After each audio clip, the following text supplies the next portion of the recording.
I have been asked over and over again here, and other people have too, how did you get as you are? And they say it with a tone and with a certain look in their eye that they are looking up to you, and they are actually seeing you through rose-colored glasses, if you will. And I can honestly say that I haven't always been a saint. I can assure you that much.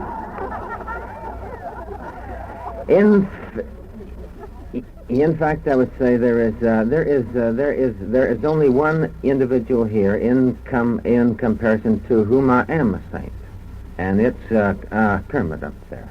I know that in comparison to him that I am a saint, but that's all.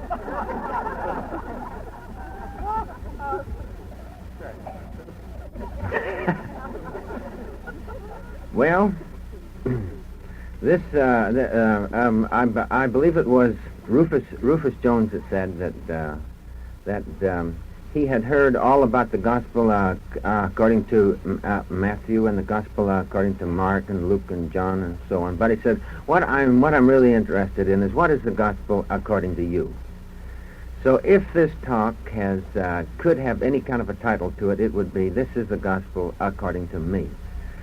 This is somewhat in a condensed form the journey which I have come up to this present time, and I believe that it can possibly have meaning for you in many ways. It all began a long time ago. I was born in Belfast, Ireland, and I came over to the east coast of this country when I was 10. But my earliest memories of Ireland are those memories which might have some meaning for you, rather, are those memories which are concerned with God and the church. And as far as I was concerned, they weren't very happy ones. Because as far as I was able to see, everything that a normal, healthy, growing boy wanted to do was wrong. And of all the days in the week that I hated most, that I dreaded most, it was a Sunday. I can remember that on a Saturday night, all of the shoes were shined and the house was cleaned and everything else was done that could possibly be done, so that on Sunday you could sit around and do nothing.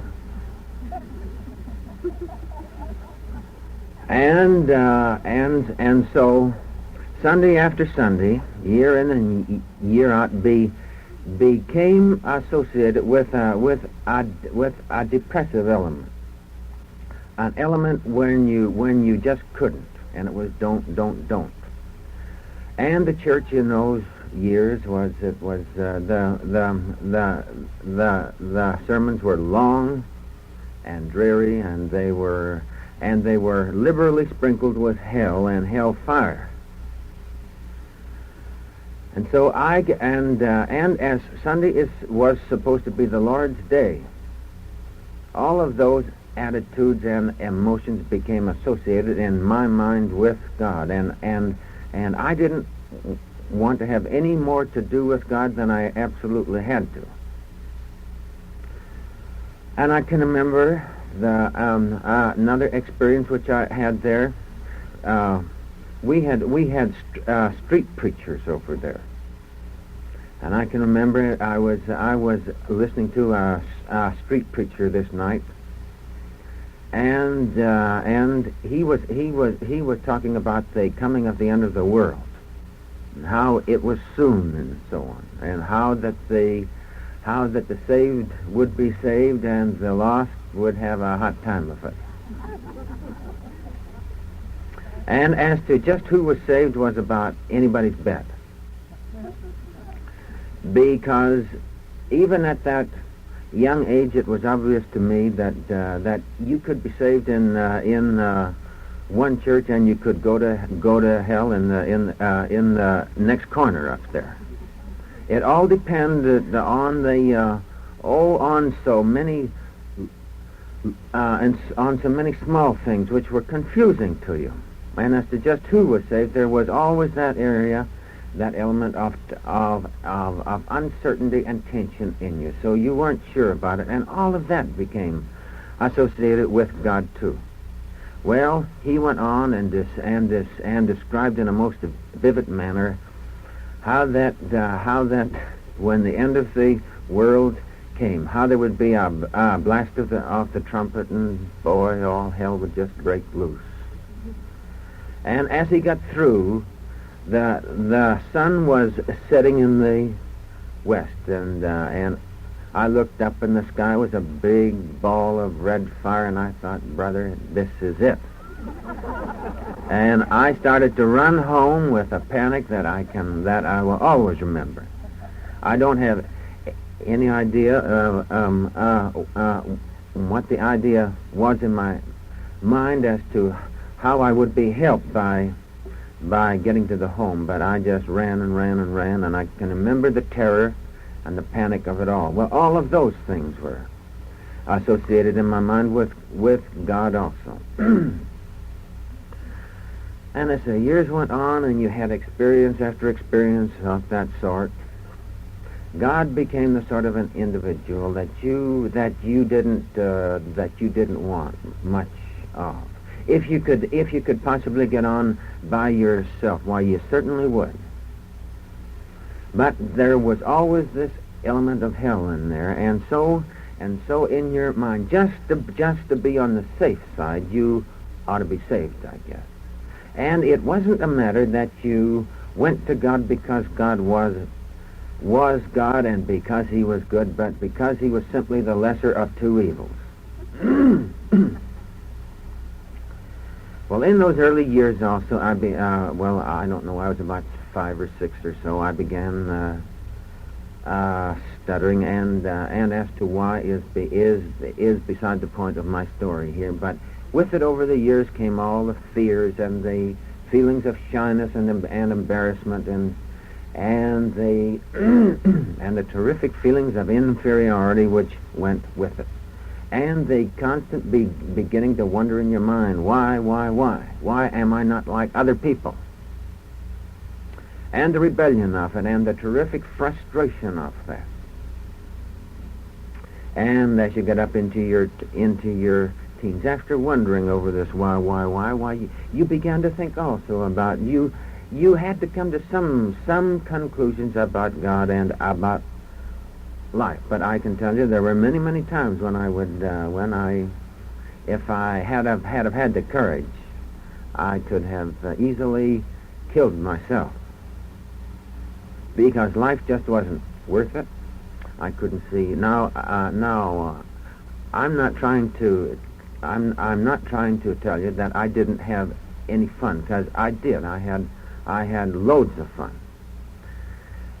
And I did all of the things that normal boys do, both the good things and the bad things also, but especially all of the bad things, I'm sure.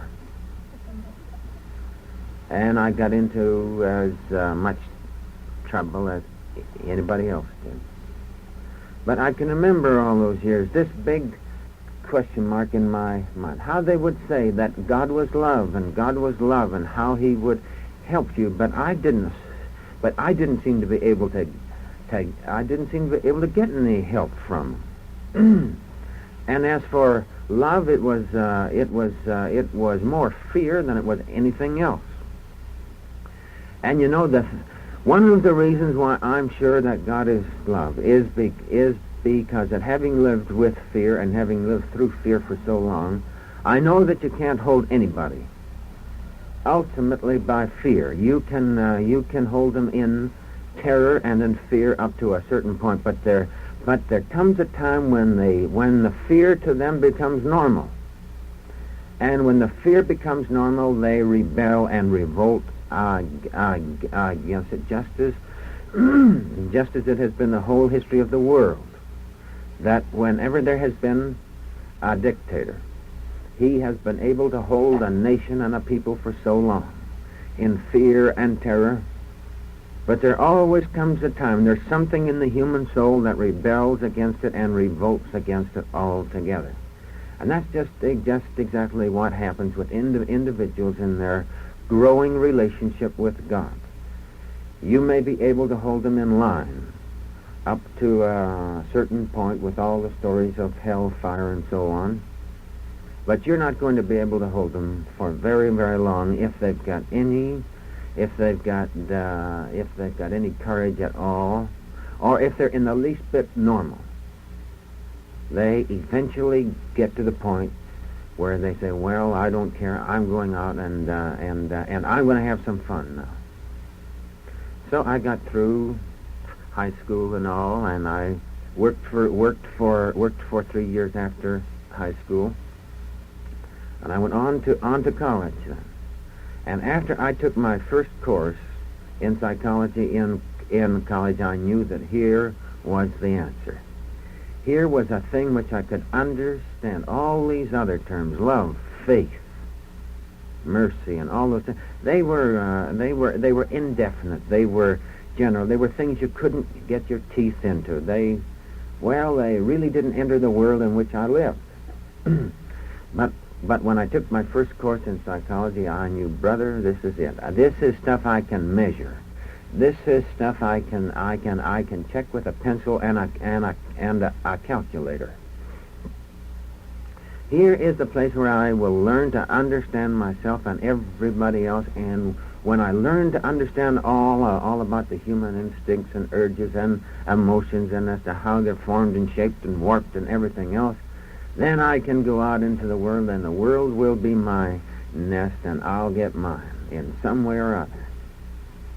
And so I went into psychology, and having been reared also in not in a too strict home at all, but I had a lot of fun at home. But in our home, why, anything which concerned drinking or cards was just out, because drinking and cards were evidently the work of the devil, and the devil was a very, very real individual. He had horns and a tail and so on. But when I got off on my own, and this is what will always happen, when an individual gets off on his own, he will see people doing things that he was taught was wrong. And they will be good people. They will be attractive personalities. They will be the kind of people that you would like to be like. So I found out that after a bit I could play poker and blackjack and bridge and everything else just as well as anybody else could.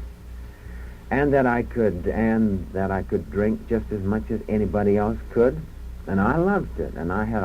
And the thing about it was that in drinking, you got a little feeling of confidence out of it, and you just got smarter than a tree full of owls. Also, you really got smart, and you really had fun. And somehow or other, this was what I can imagine what Aldous Huxley called a hole in the wall. His idea is that everybody feels hemmed in, that life has closed in on them, and that with the aid of drinking or drugs or cards or this or that, all of these things are holes in the wall. They are avenues by which you escape from yourself. And somehow or other convince yourself that this is the kind of a sparkling personality that you really are. You lose yourself for a moment, but it's only a temporary thing. And in those years in college, I had fun, but there was always this other thing, this inferiority, this shyness. Even though I was many times I was the life of the party. Oftentimes I was popular there, and I could be the life of the party on the outside and just as lonely as could be on the inside. So that you cannot judge anybody by looking at them on the outside, because the inner man is a different thing. And so I went through, and in college I met Marion Clark, who had a father on the faculty there, who was a bald-headed daydreamer from a way back. And because he had had a few books published, I took some courses from him in essay writing and short story writing and so on and so forth. And he had one quality. I didn't think that he knew anything at all, actually, but he did have one quality. He could. Every so often, you would go into his class, and he had the ability of taking you outside of yourself. A sort of a losing of yourself, a sort of instilling of you of an enthusiasm for the thing, a sort of a trying to tap in on some other spirit. But for the real techniques and the crossing of the I's and the crossing of the T's and the dotting of the I's, well, I didn't think he knew much. But as far as I was concerned, he had one thing in his favor, and one thing only. He had a daughter.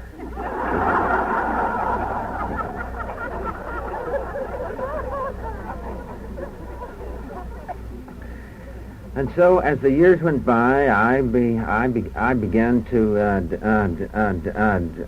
drink his tea and eat his cake and use up his chairs in his house and so on. And I got to know his wife, and I can remember sitting at the dining room table with Louise Clark there.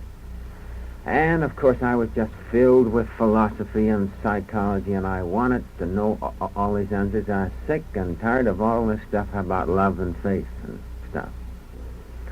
And I can remember sitting there trying to pin her down, asking her, well, how do you get this thing? How do you do this thing? And she being just as patient as the day is long, talking to me about love. And I thought, well, she is nice, and how she ever married him, I don't know, but she is nice. But somehow or other, it was stuff which was beyond me. And so I went on, and I became smarter in psychology and zoology and all those other ologies, and I got through there, and I got a job on the faculty in the personnel department, and I went on to the University of Minnesota, where I took my master's degree in psychology also, and I'm glad I went on there, because I know that had I finished psychology with college, there would have still had been some sort of a lurking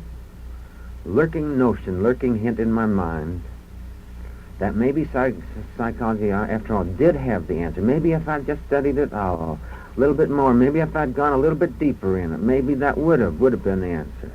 But by the time I got through graduate school, I knew darn well that it didn't have the answer, that there was something beyond it. That you went so deep in it and you just started to run around in a circle chasing your tail, and you didn't go any deeper, you just went round and round. And there had to be something else. And after all, the best way to sell anything at all is to see a sample of it. And I'm sure if people would see samples of the average psychologist, including me or anybody else, you'd never buy it. Cynical, bitter, not able to see actually beyond their noses. In many, there are some exceptions, and they aren't all the same, but I'm talking about in general. And so I got through with that, and I went on with my job, and I was meeting more important people all the time, and every so often I would get drunk. What happened here? And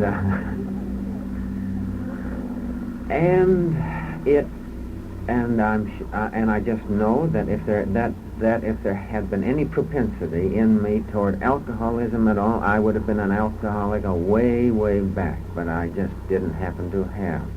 And I went into the Army then in the fall of 1942, and I got out to Fort Snelling, and I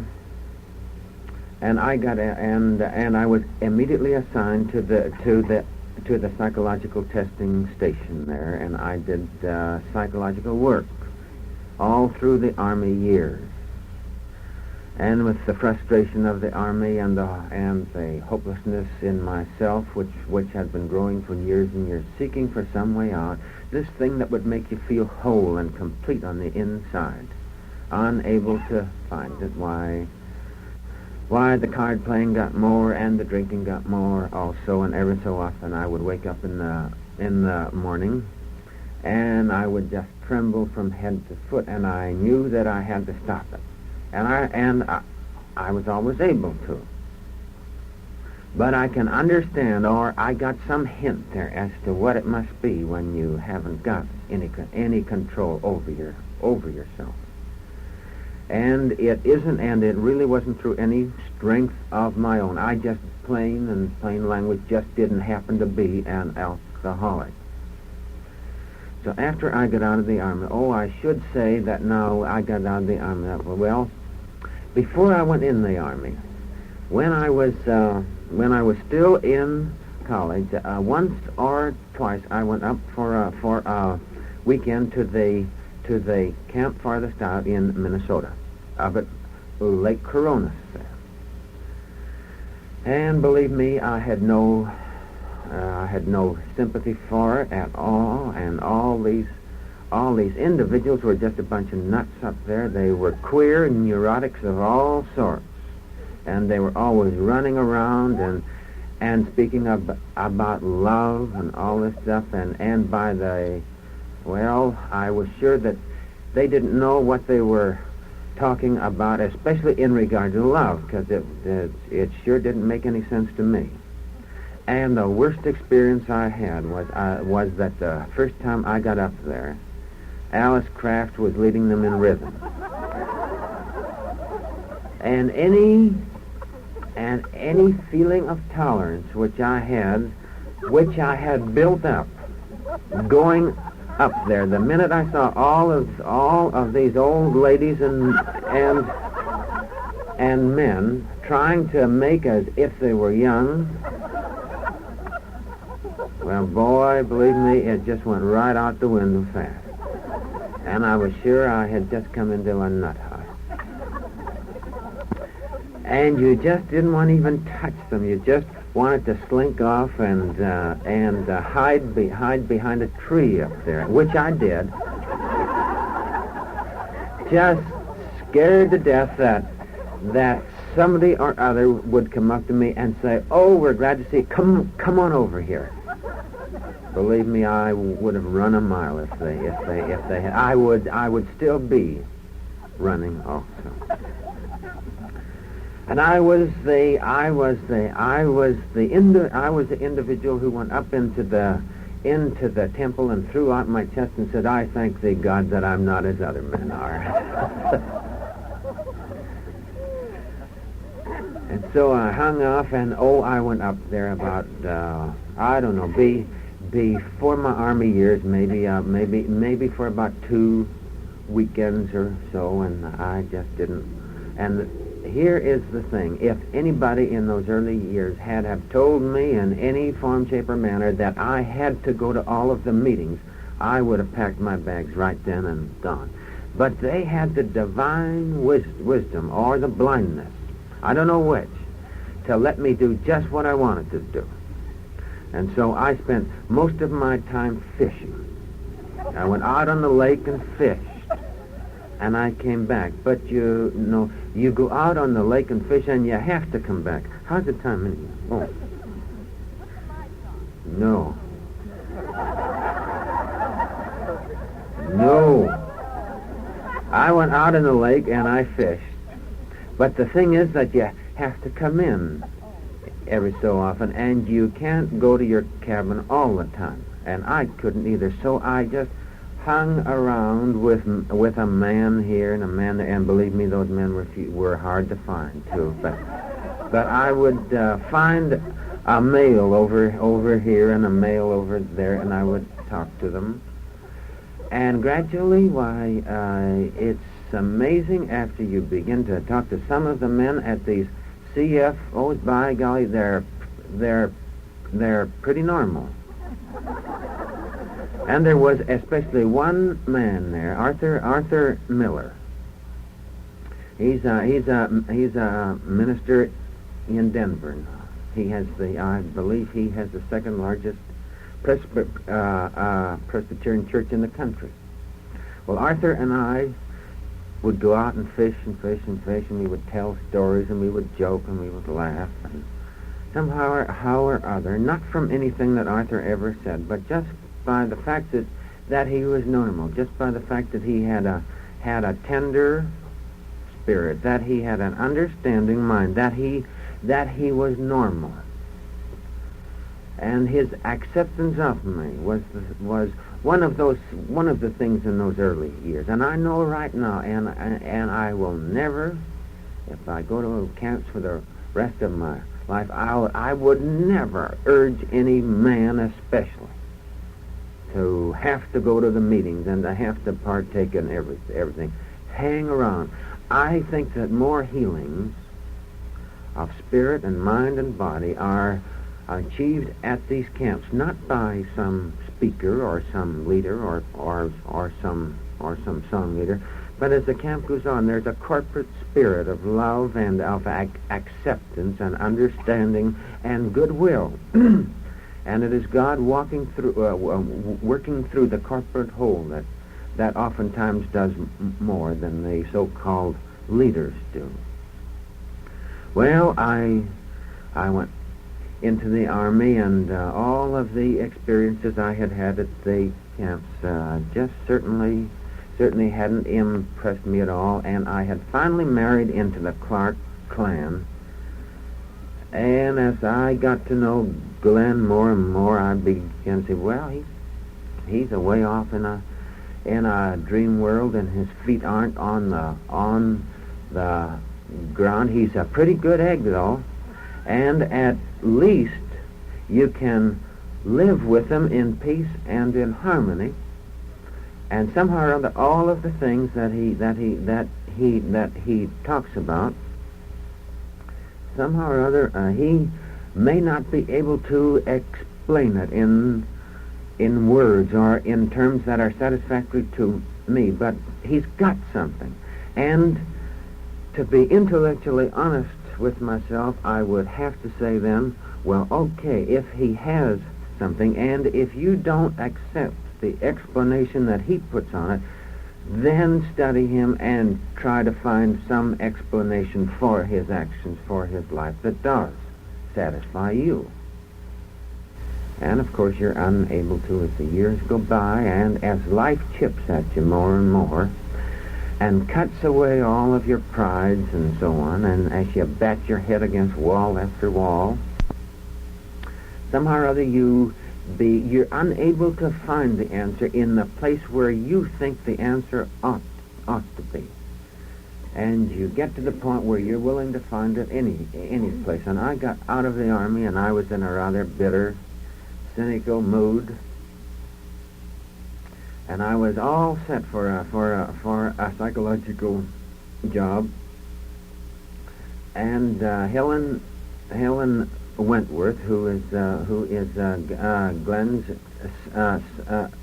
sister, who was the managing editor of Clear Horizons magazine, took ill, and I was asked to come up to the office to help out. And as the weeks went by and as the months went by, she got worse and worse, and she passed over to the other side. And I have always admired her tremendously much for one quality. I can remember when she was sick, and she was very sick. And there were certain people that would say, oh, if you would just read certain kind of uplifting books and so on, if you would just keep your thoughts where they ought to be and so on. But she was an avid reader of murder mysteries.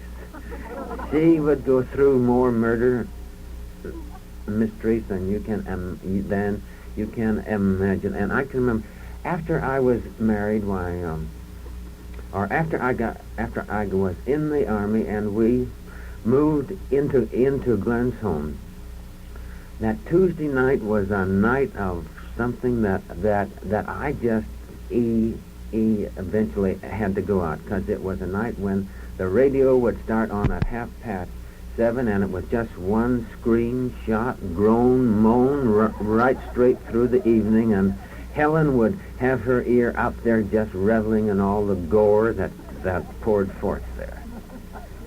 And so she just loved those books.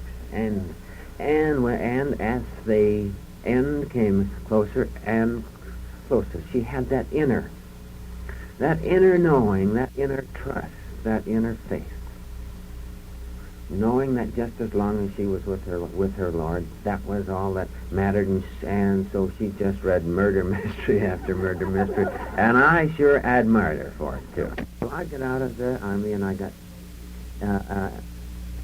into the company, and I was working there for about 6 months, and Glenn had a session of his college farthest out up at Maple Plain, Minnesota, and I was still in that jaundiced state. So I was asked to go up there to help them get the guests settled in their cabin. And I said, well, fine, I'll be up there about a couple or 3 days, and I can come home then. So I got up there, and I was lugging mattresses and what have you, and I was putting all these people were coming into the lake area there, and they were screaming about how love is grand and isn't God good and all this stuff, and I didn't see anything grand about him or anything good about him either. And these people I was sure had just thrown their brains out of their pocket and had lost them someplace away back there, but they certainly weren't normal. And so I just smiled in a strange way, and I gritted my teeth, and I said, boy, the sooner I get out of here and have a drink, the better I'll feel. And then one afternoon, I was asked to go into the bus and meet Mr. Mosley. Well, I didn't know Mr. Mosley from a hole in the ground, but I went into the bus like a good boy, and this character got off the bus in a suit that hadn't been pressed for years, and he shouts hallelujah and all this stuff, and I thought, well, this is it. So as politely as I could, seizing on the inside, I stuck him in the back seat with his bag, and I drove out to the lake, and all the way out, he was thanking God for the clouds in the sky and the trees and the corn and the car and the roadway and the houses and for me, and I don't know. It was just one steady chatter. He never stopped talking in the back seat at all, and he wasn't talking to anybody that I could see either.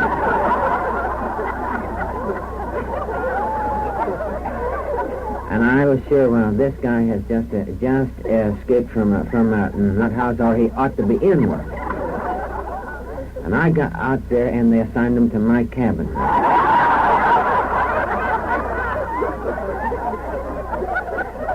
And that did it.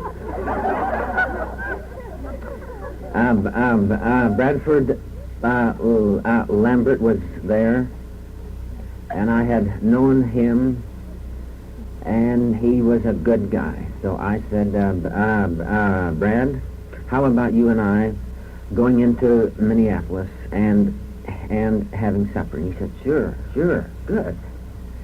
So we went in, and we had quite a few cocktails before supper, and we had a big dinner with a bottle of wine with the meal. And we got through, and we just hit bar after bar after bar after bar, and we had a hilarious time. And we drove slowly that 30 miles out to that lake. My goodness, that was a long ride. Just drive as slowly as we could, hoping against hope that we wouldn't get pinched. And I got up there, and I was just about to go into my cabin, and I said, Brad, my God, I can't go in here. That holy roller's in there. Well, he said, you come on up to my cabin there. I've got an extra cot in. I said, fine. So we staggered up there, holding each other up. And I got up there, and I hit that bed, and I just blanked out.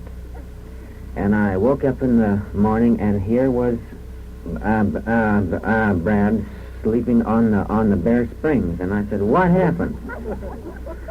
Well, the story of it is that he had gone to bed with a cigarette in his mouth, and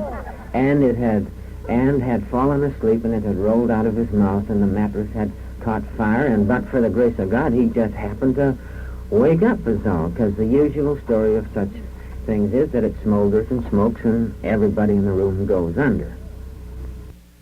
And it's all over. So he happened to wake up, and he heaved it out, and I opened the door, and there was some charred stuff out there, and it was many years later that I found out that crazy person, Alice Kraft, had come past the cabin very, very early in the morning, and she had seen this mattress there all burned and charred, and she had, knowing that something was wrong, she had dragged it down to the lake and had hid it there so that nobody else would see it, trying to protect me and everybody else, I guess. Well, that experience sort of scared me, and I began to think back over my past, over all of the things I had tried, and it seemed to me that I had tried everything to find this thing that would heal the incompleteness, heal the gap on the inside, make me whole. And I had been unable to find it, and I began to think about God and about Jesus and all of the things I'd heard from preachers and whatnot, and I came to the conclusion that really I didn't know if there was a God after all. Oh, sure, I had heard about him in books, but really, literally, it was all second-hand stuff. I really didn't know. Oh, I had had some sort of an emotional experience in my teens, but it wasn't anything. It passed like anything else. And I really didn't know if there was a God after all. And somehow or other, I had to find out, for I was in a mess. And I was sick of life. And I didn't care if I were married. I had to find something, or the heck with it, I was through with life. And so I walked around part of the lake that night, or that afternoon, and about the only way I was able to pray was to say, dear God, if there is a God, I need help. And there was no emotional experience in it at all. I didn't see anything either, and I didn't tremble, and I'm glad that I didn't. But there were some thoughts which came into my mind. And I was told that I didn't have to accept any doctrine or any creed, or I didn't have to say that Jesus was the Son of God or anything else. I didn't have to accept anything, but he said, you can prove me, and you can prove Jesus also. And if you'll go with me day by day, you'll find out who he is. And you'll find out in a way that nobody will ever be able to take it away from you either. So the three things that came into my mind was, begin every day with me.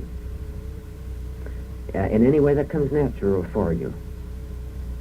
Either with a thought or with a prayer or by reading something out of a book or out of the Bible. It doesn't matter. Touch base in any way. And the second thing was, assume that I'm in everything that you do. You don't know that I am. You can't know. But just assume it. Assume that I'm in everything that you do, that I'm in the bad things also. Either I'm in everything or I'm not in anything. So throughout the day, constantly just say, well, in some way or other, God is in this thing that I'm doing or in these thoughts that I'm having. Somehow or other, God's here. And the third thing was, every night when you go to bed, give me thanks for everything which has happened. The bad things also, as well as the good things. And at that time, it just didn't seem like very much to hang on to, but I was in such desperate straits that I decided that I would have to do it. And as the days went by, I began to have a feeling of peace on the inside for the first time in many years. I began to find out that I began to relax on the inside for the first time that I could remember. As the months went by, I began to find out that events on the outside, which had always been missing, appointments that sort of always were getting screwed up, now began to jive and began to hit each other just right. I began to feel something. I began to enter a new world. And this was the way that I had wanted to feel for many, many years and had been unable to feel. And if I was going to be as intellectually honest as I had tried to be, then I had to say, well, this is God. For I've tried to find this, I've tried to feel this by everything else from whiskey bottles on up and on down to, and I haven't been able to. This is God. God is real. I know that now. Nobody can ever take it away from me. And it was a slow, steady, normal growth ever since. As I put my hand in his day by day, he put his hand in mine day by day. And as I shared my hopes and my dreams and desires and my victories and my defeats and everything that I was with him, so too, in some indefinable, mystical way, he shared everything that he was with me too. And somehow or other, a new compassion came over me, because I was always most intellectually, at least, intolerant, impatient, a driver, didn't give a good hoot for anybody, had to have my way, fought for it, scrapped for it. And as these months and years went by, why, I began to have a great feeling of tenderness, of understanding, compassion, and acceptance for others.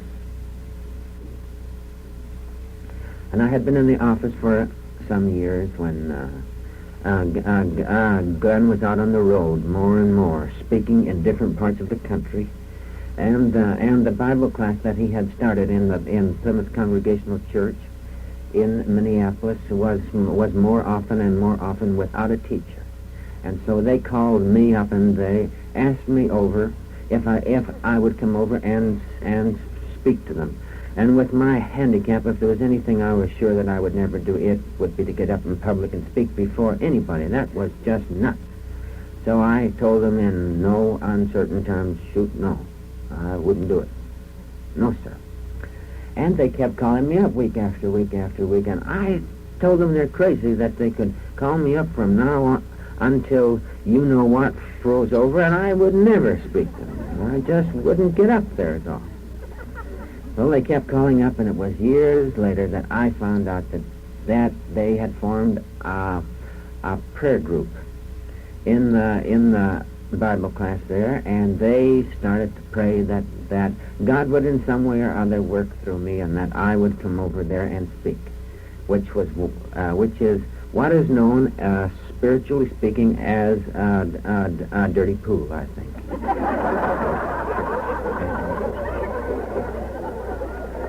So the time came after many months, and literally it was months, when one afternoon in a fit of weakness, I said yes, I would go over, and I could have bit my tongue out immediately, but I was committed to it. And I just went through hell over those few days. But I got over there and I spoke. And I got through it in some way or other, and they asked me back the next week, and next week, and next week, and I said, well, they just kept it up is all. And I had been speaking there for over a year, and I didn't like it. I just plain didn't like it. Doggone it. There were so many other people that I knew of that were better speakers than I was, that why didn't they start to pick on somebody else for a while? And it was an inner struggle that I had to come to some solution to on my own, and I was at home this night, and I was going over all this stuff, this Bible class, having to talk, and other places were starting to ask me out to speak too, which were all of this public speaking to me just doesn't make sense to me, but here I am. But anyway, I had to come to some solution, some center of balance on the inside, and God spoke in my mind, and he said, well, you don't have to. You don't have to.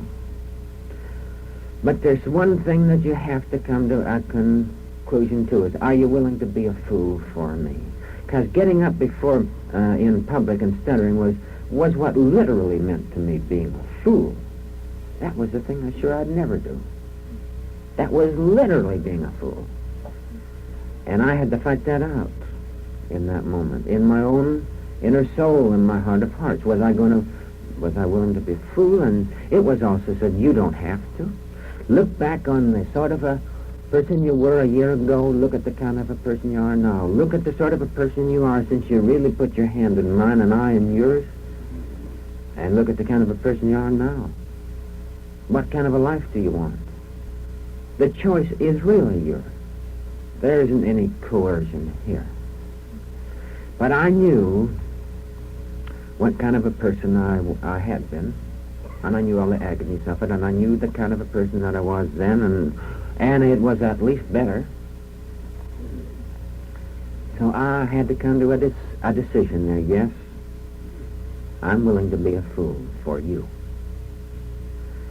And while it didn't take away the fear of speaking, and even at the present time when I get up, this last minute before I speak is always has to be a complete abandonment of myself into him, or I just wouldn't do it or so. So there was one hurdle that I had to come up over.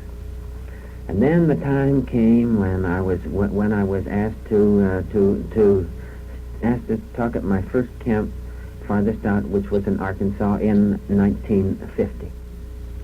And if hopes and desires and dreams and yearnings are prayers, and they are, then I prayed as I never prayed before, that this public speaking business just had to stop. And I hoped I failed there. And I hoped I failed so much that I decided, shoot, I'm not going to put on a show for anybody. I'll just get up there as I am, and I'll go through it, and I just won't be asked to any more camps. And then thank God for that too. And that's literally how I felt. I didn't want to get out there and succeed. I wanted to fail.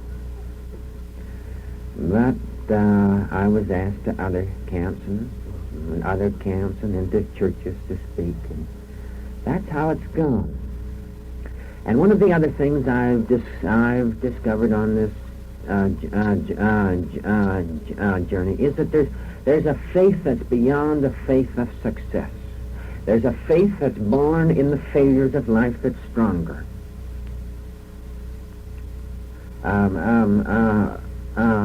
When my daughter Mary was sick, I can remember when the doctor first told us that she had leukemia, and that you were sort of numbed by it. You just couldn't figure it out. How could there be anything good here? I remember that I went out into the backyard, night after night, wondering why. And that it just couldn't be that in some way or other that there had to be some way out of it.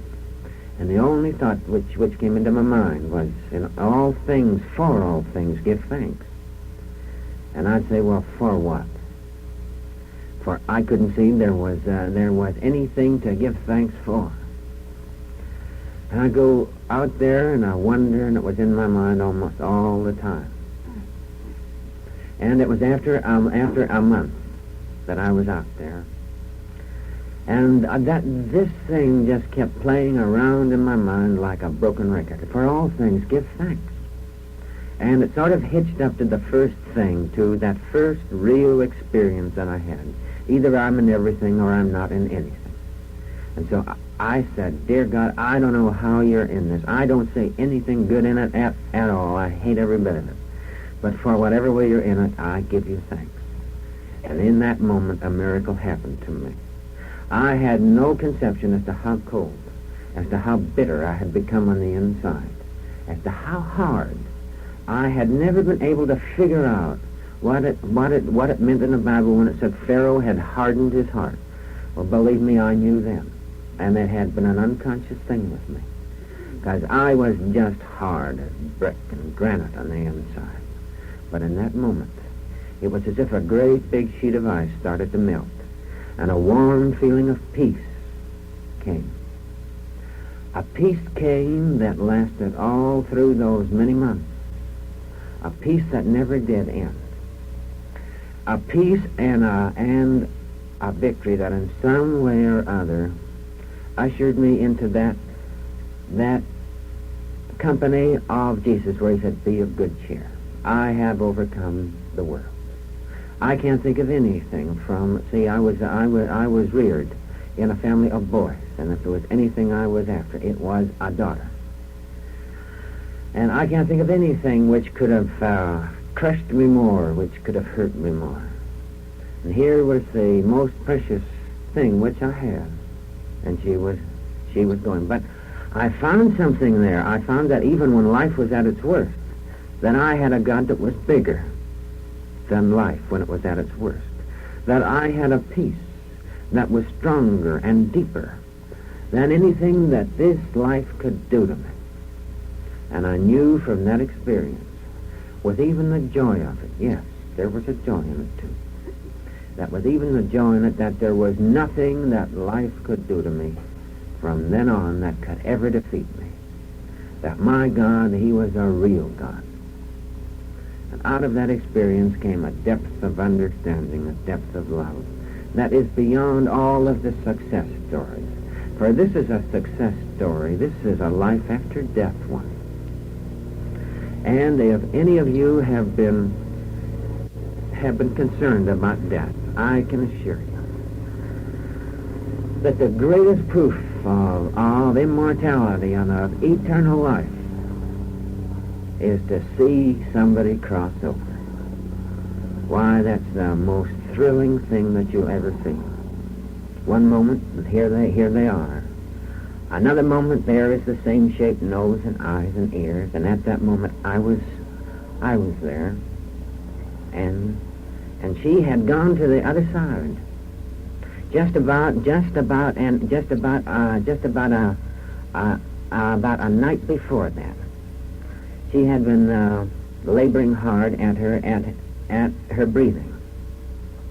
And for the first time in all those months, a wave of rebellion swept over me, and I really let fly, at least on the inside. And the thoughts were, well, doggone it, if she has to die, why can't she just sort of ease off and sleep? Instead of all this heavy breathing. And it was as if I would just as if thoughts, the most amazing kind. I don't know if they were thoughts, but they were just pictures or realizations pouring on me from every side, and I know that they came from God. And these are the thoughts which I hope you will remember also. The ideas were, well, here is a child in the kingdom of the womb. It is in a world all of its own. It has eyes without anything to see, ears without anything to hear, lungs without anything to breathe, a stomach and a digestive system without anything to eat, arms and legs of which are supposed to be for mobility without any place to go, content in its own little kingdom there. And one day this child dies to its world. And in comparison to the world that it dies to, it's born into this infinite world which we call the earth here. And this world is the fulfillment of all of the physical. The eyes now have got something to see, and the ears have got something to hear, and the lungs have air to breathe, and the stomach gets food to eat. And as this child grows, it roams in comparison to the other over infinity, over the whole earth. It can run and skate and ride a bicycle and a car and get in an airplane. It can do things which, in comparison to its other world, are inconceivable, unimaginable. It's born into a great world. And the thoughts came and they poured faster and faster, and they said, here we are. Well, this life is the fulfillment of the body, and the body ends here. This is the end of the body's dream, the fulfillment of it. But here you are born, and as you grow here, you have dreams, yearnings, hopes. You have hungers on the inside and thirsts, something on the inside that wants to fly off and be whole and complete in every way. Something that can never be satisfied here in a complete manner. And so the time comes when to the womb of the physical life, this earth that we see and touch and smell, we die to it. That's just another way of saying that you're born into the infinite world, the fulfillment of all these hopes and hungers and dreams that are yours. And that if you would feel happy when your child was invited out to a party, some party where it would be an honor for your child to be asked to. Well, here your child is, asked and invited and accepted at the greatest party that you can imagine, the fulfillment of all of her dreams, and yours too. And if there's any hurt here, that hurt is just you. It is a self-pity on your part. You should praise her and give thanks that she has gone to the place where you yourself yearn to go to, the place of fulfillment and hope and dreams. And so I know from all of the journey that I have come up to the present time, that this thing that I'm speaking of, this life with God, this reality of Jesus Christ, isn't something that is reserved for the few that are smart, but it's reserved for anybody with the faith and the hope and the trust of a little child, somebody who is willing to come to the end of himself, anybody. And the weaker you are, the better. The more you've done that is wrong, the better. The more you need help, the better. The more you've come to realize that you can never find the fulfillment of yourself in yourself, the better. To those that will come in simple trust, with the wondering eyes of a little child, to those the kingdom of heaven is yours. Heavenly Father, help us to grow day by day, moment by moment, hand in hand with you, close as we walk the steps of life with our Lord Jesus, knowing that in you is life, and that life is the light of men, knowing that in you is the fulfillment, not the obstruction, but the fulfillment of all of our hopes and all of our dreams in every fashion. And for this we give you thanks in Jesus' name. Amen.